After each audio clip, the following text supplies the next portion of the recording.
सभी प्रतियोगी परीक्षाओं के लिए इम्पोर्टेंट करंट अफेयर्स देखते हैं 2 नवंबर 2025 का आपकी पाठशाला द्वारा। इसका पहला प्रश्न है कि 1 नवंबर 2025 को कौन सा भारतीय राज्य चरम गरीबी से मुक्त होने वाला भारत का पहला राज्य बन गया है? भारत का पहला राज्य। ए तमिलनाडु, बी गोवा, सी केरल या डी तेलंगाना। ये राज्य कौन सा है? ये राज्य है केरल। व्याख्या देख लें। केरल ने 1 नवंबर 2025 को केरल पीरवी राज्य स्थापना दिवस 1 नवंबर 2025 को केरल पीरवी के अवसर पर खुद को चरम गरीबी से मुक्त राज्य घोषित किया। यह उपलब्धि 2021 में शुरू की गई 4 वर्षीय योजना का परिणाम है। अगला प्रश्न देखते हैं। 1 नवंबर को निम्नलिखित में से पब्लिक किन राज्य का स्थापना दिवस मनाया जाता है? ए हरियाणा का, बी कर्नाटक का, सी मध्य प्रदेश का या डी उपरोक्त सभी का। इसका अर्थ ये उपरोक्त सभी का है। 1 नवंबर को स्थापना दिवस मनाया जाता है। हरियाणा का भी है, कर्नाटक और मध्य प्रदेश। 1 नवंबर को कई राज्यों का स्थापना दिवस मनाया जाता है।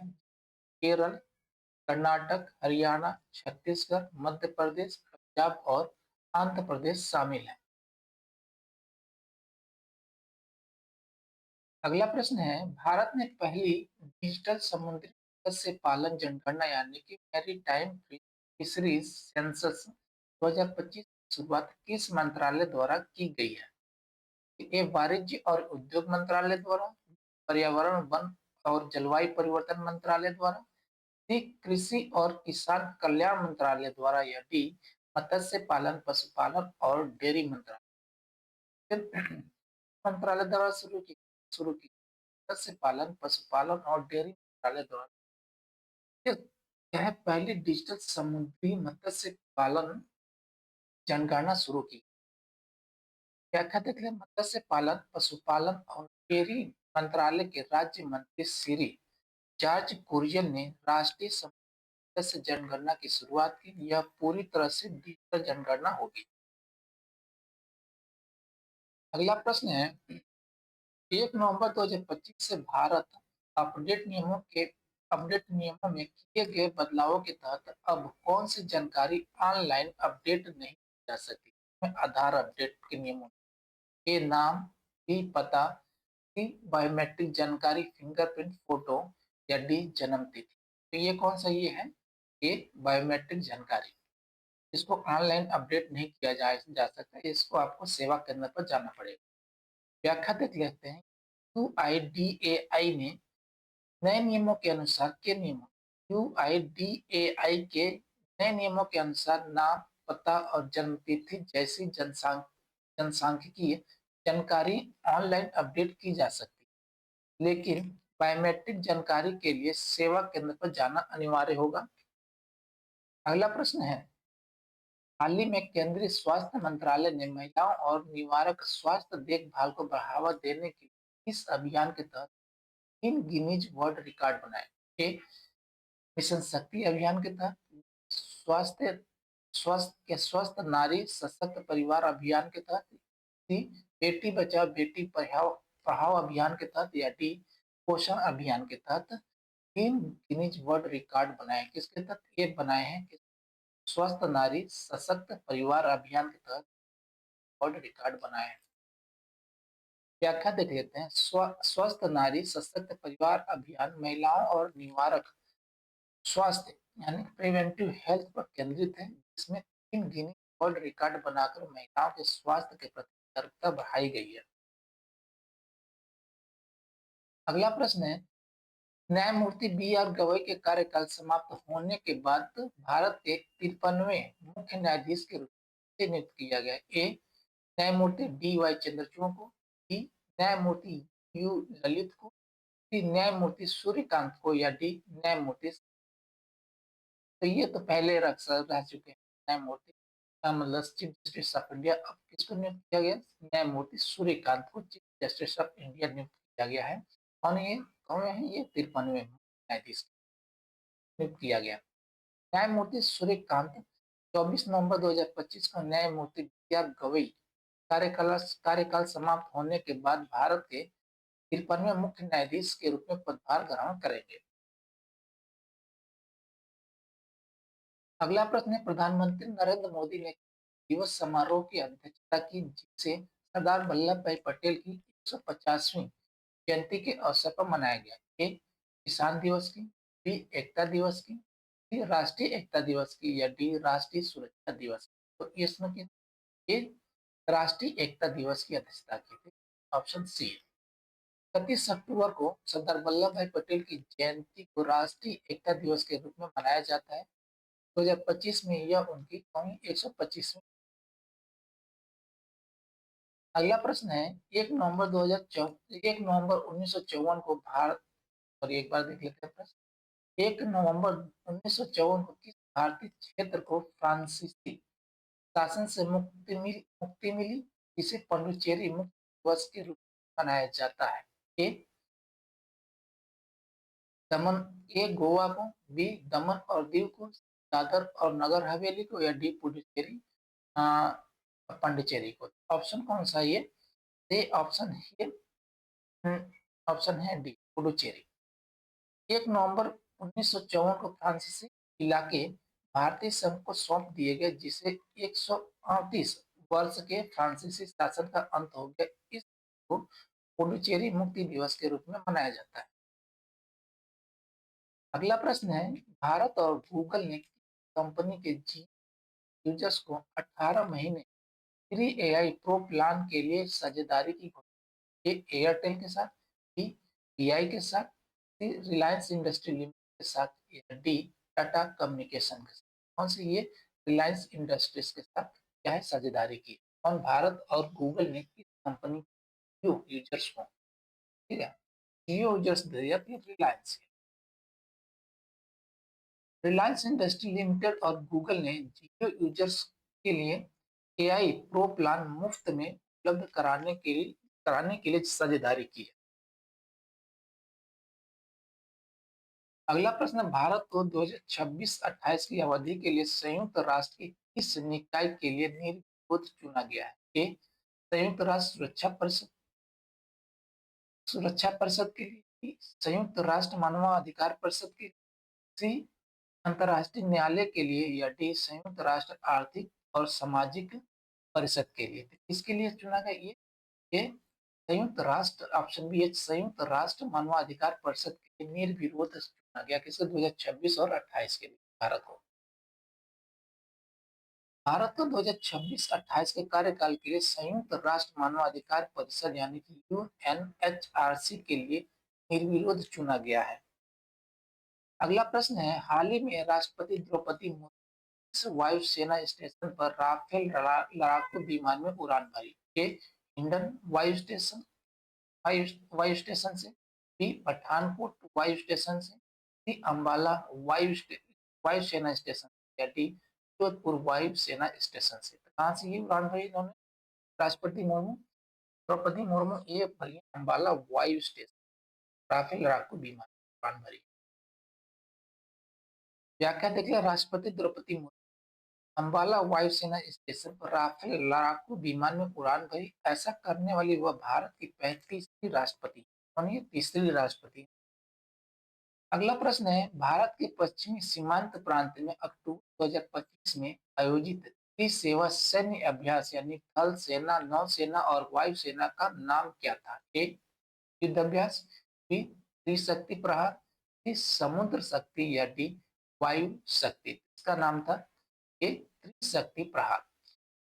त्रिशक्ति प्रहार भारतीय सेनाओं के बीच संयुक्त संचालन और समन्वय को बढ़ावा देने के लिए आयोजित एक सेवा सैन्य अभ्यास था। अगला प्रश्न है, किस देश ने भारत को पहली बार जीआई टैग प्राप्त हिंदी और पुलियाकुंडी पुलियाकुंडी नींबू का निर्यात किया। इस देश ने भारत को पहली बार जीआई टैग प्राप्त किए।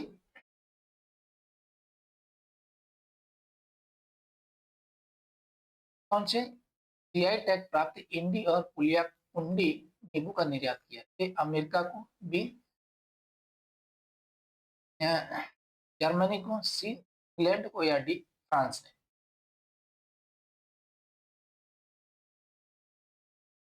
किसको किया ये किया है इंग्लैंड को। भारत ने किस देश को पहली बार, भारत ने किस देश को, पहले एक वक्त आया हुआ है कि भारत ने किस देश को पहली बार जीआई टैग प्राप्त इमली और कुलियाकुंडी नींबू या, यहाँ पे होगा भारत और यहाँ होगा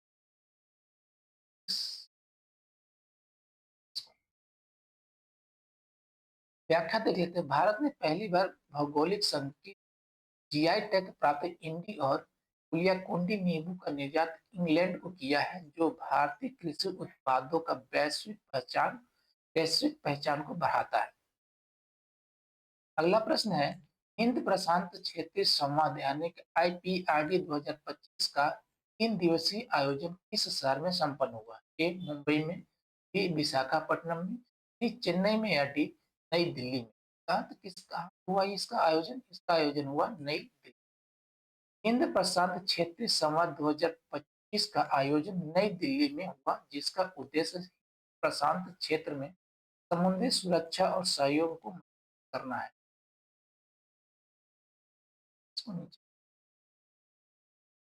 ये अगला प्रश्न है, साइबर जागो पहल जिसका उद्देश्य विद्यार्थियों को इंटरनेट सुरक्षा और उत्तरदायी ऑनलाइन उपयोग के बारे में सिखाना है, को किसने शुरू किया? ए शिक्षा मंत्रालय ने, बी नेशनल इंफॉर्मेटिक्स सेंटर ने, पंजाब पुलिस ने या डी केंद्रीय गृह मंत्रालय ने? किसने शुरू किया इसको? किया पंजाब पुलिस ने। व्याख्या देख लें, साइबर जागो पहल विद्यार्थियों को साइबर सुरक्षा और डिजिटल नागरिकता के महत्व के बारे में जागरूक करने के लिए पंजाब पुलिस द्वारा शुरू की गई। पंजाब पुलिस द्वारा। अगला प्रश्न देख लें, इसरो 2 नवंबर 2025 को श्रीहरिकोटा से LVM-3 M5 रॉकेट के माध्यम से भारत के सबसे भारी संचार उपग्रह में से एक को लॉन्च करने जा रहा है। उसका नाम क्या है? ए चंद्रयान 4, बी आदित्य L2, सी CMS-03 या डी रिसेट 2? इसका नाम है CMS-03। CMS-03 भारत का सबसे भारी संचार उपग्रहों में से एक होगा, जिसे 2 नवंबर 2025 को LVM-3 M5 रॉकेट से लॉन्च किया जाएगा। अगला प्रश्न है, विमानन क्षेत्र को बढ़ावा देने के लिए किस राज्य द्वारा विमान योजना शुरू मंजूरी दी गई है? विमान योजना की मंजूरी दी गई है। एक बार और प्रश्न देखिए, विमानन क्षेत्र को बढ़ावा देने के लिए किस राज्य द्वारा विमान योजना को मंजूरी दी गई? ए महाराष्ट्र, मतलब महाराष्ट्र द्वारा, बी कर्नाटक द्वारा, सी गुजरात सरकार के द्वारा या डी ओडिशा सरकार के द्वारा? तो किसके द्वारा? ये ओडिशा सरकार के द्वारा विमान योजना को मंजूरी दी गई। इसको विमान योजना को मंजूरी किसके द्वारा? ओडिशा सरकार के द्वारा। विमान विमान योजना ओडिशा सरकार द्वारा राज्य में विमानन यानी कि एविएशन क्षेत्र के विकास और बुनियादी ढांचे को बढ़ावा देने के लिए शुरू की। अगला प्रश्न, हाल ही में दुनिया का सबसे बड़ा कीट एटलस माथ किस भारतीय राज्य में पाया गया? ए असम में, बी उत्तराखंड में, कर्नाटक में या डी मेघालय में? कहाँ पाएगा ये? कर्नाटक में पाया गया। दुनिया का सबसे बड़ा कीट एटलस माथ हाल ही में कर्नाटक राज्य में पाया गया, जो जैव विविधता के संरक्षण के महत्व को दर्शाता है। अगला प्रश्न है, वरिष्ठ भारतीय रक्षा लेखा सेवा यानी कि ITAS अधिकारी जिन्होंने वित्तीय सलाहकार यानी रक्षा सेवाएं का कार्यभार संभाला है, उनका नाम क्या है? ए अजय कुमार, बी राजकुमार अरोड़ा, सी तरुण बजाज या डी श्रीकांत के? इनका नाम है राजकुमार अरोड़ा। ऑप्शन बी है राजकुमार अरोड़ा है, जिनको जिनको वित्तीय सलाहकार का कार्यभार संभाल जिन्होंने वित्तीय सलाहकार का कार्यभार संभाला है। किसका? रक्षा सेवा। अगला प्रश्न है, कर्नाटक के राज्योत्सव अवार्ड राज्योत्सव अवार्ड के लिए किसे चुना गया है जो कला और संस्कृति के क्षेत्र में यह उत्कृष्ट योगदान के लिए दिया जाता है? ये है शिव राजकुमार को, डी रविंद्र कोरी सेट्टार को, डी प्रकाश बेलवाड़ी को, या डी गिरीश कर्नाड को। इसको दिया गया ये राज्योत्सव अवार्ड से किसे चुना गया? ये चुना गया किसको? रविंद्र कोरी सेट्टार को। रविंद्र कोरी सेट्टार को 2025 के लिए प्रतिष्ठित कर्नाटक राज्योत्सव अवार्ड के लिए चुना गया है। अगला प्रश्न है, साहित्य अकादमी ने हाल ही में किस उपन्यास के हिंदी संस्करण का अनावरण किया? साहित्य अकादमी ने हाल ही में किस उपन्यास के हिंदी संस्करण का अनावरण किया? A Agnipuran, B Muktibodh, C the last day, या डी रंगभूमि। तो इसका हिंदी संस्करण अनुवाद किया गया, ये अनावरण किया गया द लास्ट डे का। या साहित्य अकादमी ने हाल ही में उपन्यास द लास्ट डे के हिंदी संस्करण का अनावरण किया है। अगला प्रश्न है, भारत के वाणिज्य एवं उद्योग मंत्री पीयूष गोयल के अनुसार भारत अगले 20 से 25 वर्ष में कितने ट्रिलियन डॉलर की अर्थव्यवस्था बन सकता है? एक बार और देख लेते हैं प्रश्न। भारत के वाणिज्य एवं उद्योग मंत्री गोयल के अनुसार भारत अगले 20 से 25 वर्षों में कितनी ट्रिलियन डॉलर की अर्थव्यवस्था बन सकता है? ए 10 ट्रिलियन डॉलर की, बी 15 ट्रिलियन डॉलर की, सी 20 ट्रिलियन डॉलर की, या डी ट्रिलियन डॉलर की अर्थव्यवस्था बन सकता है? ये कितना है? 20 ट्रिलियन डॉलर की अर्थव्यवस्था बन सकती है। पीयूष गोयल ने बर्लिन ग्लोबल डायलॉग 2025 में अनुमान लगाया कि अगले 20 से 25 वर्ष में 30 ट्रिलियन डॉलर की अर्थव्यवस्था बन सकता है। अगला प्रश्न है, जन भागीदारी को बढ़ावा देने के लिए मॉडल युवा ग्राम सभा पहल कहाँ शुरू की? जन भागीदारी को बढ़ावा देने के लिए मॉडल युवा ग्राम सभा पहल कहाँ शुरू की? ए मुंबई में, बी चंडीगढ़ में, सी लखनऊ में, या डी नई दिल्ली? कहाँ शुरू की गई है? नई दिल्ली। ये ऑप्शन डी है, नई दिल्ली। मॉडल युवा ग्राम सभा पहल को युवाओं की भागीदारी से ग्रामीण विकास को बढ़ावा देने के लिए कहाँ पे शुरू की गई है? नई दिल्ली में शुरू की गई है। अगला प्रश्न है, 2025 के लिए केंद्रीय गृह मंत्री दक्षता पदक कितने कर्मियों को प्रदान किया गया है? 2025 के लिए केंद्रीय गृह मंत्री दक्षता पदक कितने कर्मियों को प्रदान किया गया है? ए 1000 को, बी 1250 को, सी 1466 को, या डी 1500 को? इस कितने दिए? 1066 मंत्री गृह मंत्री केंद्रीय गृह मंत्री पदक दक्षता पदक से सम्मानित किया। कौन सा ऑप्शन क्या है? Option C. अगला प्रश्न है, अंतरराष्ट्रीय पोलो कप 2025 का आयोजन घर में किया गया जिसे भारत ने जीता? ए कोलकाता में, बी मुंबई में, सी नई दिल्ली में, या डी जयपुर में? तो इसका आयोजन कहाँ पे हुआ था? इसका आयोजन हुआ था नई दिल्ली में। ऑप्शन सी है, नई। अंतरराष्ट्रीय पोलो कप 2025 का आयोजन नई दिल्ली में जयपुर पोलो ग्राउंड में हुआ, जहां भारतीय टीम ने चाइना को हराकर खिताब जीता। अगला प्रश्न है, 2025 में शतरंज में इंटरनेशनल मास्टर यानी आईएम का खिताब हासिल करने वाले भारतीय खिलाड़ी कौन है? A R Praggnanandhaa, B D Gukesh, C Namitveer Singh Walia, या डी नाथ अनंत? ये कौन है? ये ऑप्शन सी है, नमितवीर सिंह वालिया। व्याख्या देख लेते हैं। युवा खिलाड़ी नमितवीर सिंह वालिया ने शतरंज में इंटरनेशनल मास्टर का खिताब हासिल किया है। अगला प्रश्न है, राष्ट्रीय एफपीओ राष्ट्रीय एफपीओ कॉन्क्लेव 2025 का उद्घाटन केंद्रीय कृषि एवं किसान कल्याण तथा ग्रामीण विकास मंत्री ने किस शहर में किया? ए भोपाल में, बी पुणे में, सी नई दिल्ली में, या डी हैदराबाद में? कहाँ पे किया गया? ये किया गया है नई। ठीक है। राष्ट्रीय एफपीओ कॉन्क्लेव 2025 का उद्घाटन केंद्रीय मंत्री श्री शिवराज सिंह चौहान ने यहाँ पे किया? नई दिल्ली में। एफपीओ यानी किसान उत्पादक संगठन। अगला प्रश्न है नेवा। नेवा पर तीसरा राष्ट्रीय सम्मेलन किस शहर में आयोजित हुआ? नेवा पर तीसरा राष्ट्रीय सम्मेलन किस शहर में आयोजित? ये मुंबई में, बी कोलकाता में, सी नई दिल्ली में या डी बेंगलुरु? कहाँ पे आयोजित हुआ? इसका आयोजन हुआ नई, ऑप्शन सी है नई दिल्ली। नेवा नेशनल ई विधान एप्लीकेशन पर तीसरा राष्ट्रीय सम्मेलन क्या है? नई दिल्ली में आयोजित। यह विधायी सदनों को डिजिटल बनाने की पहल है। अगला प्रश्न है इलेक्ट्रॉनिक वेस्ट यानी कि अपशिष्ट प्रबंधन के लिए कौन सा भारतीय शहर अपने नीतिगत ढांचे और संस्थागत व्यवस्था के लिए चर्चा में रहा? A Mumbai, B Bengaluru, C Chennai या डी नई दिल्ली? तो कौन रहा ये? Nai Delhi. Option C, option A D है नई दिल्ली। 1 नवंबर 2025 के करंट अफेयर्स में की एक व्यापक चर्चा शामिल है जिसमें ढांचे और क्या है संस्थागत व्यवस्था पर प्रकाश डाला गया है। यानी आगे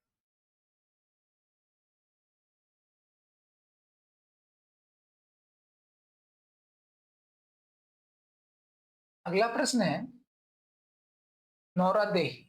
नौरादेही वन्य जीव अभ्यारण्य किस भारतीय राज्य में स्थित है जो हाल ही में सुर्खियों में रहा?